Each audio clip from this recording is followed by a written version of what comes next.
بسم الله الرحمن الرحیم حمد و مصلیه. محترمینو، یو محترم ورور دا پوښتنه کړې ده چې د خسي یو غویی یا پسه وي یا وزه وي، دا خسي کړی وي، نو د دغه خسي حیوان قرباني جایز ده او که نه ده؟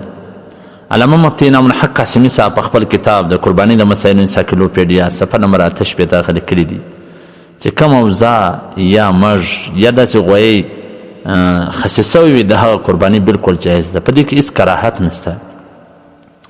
ځکه نبی اکرم صلی الله علیه و آله وسلم د خسي حیوان قرباني کړې ده، ځکه دا عیب نه دی. دا خو خلک چې دا خسي کوي د غوښو د خوږوالي دپاره چې غوښې به ښې خوږې وي، بدبو یې ختم سي او غوښې ښه په اساني سره پخیږي او ښې خوږې هم وي، او دغه چې د کوم حیوان خسي کوي هغه بیا ښه چاغ او تازه هم وي، بالکل د دې قرباني کول جایز ده، څه مشکل پکې نشته.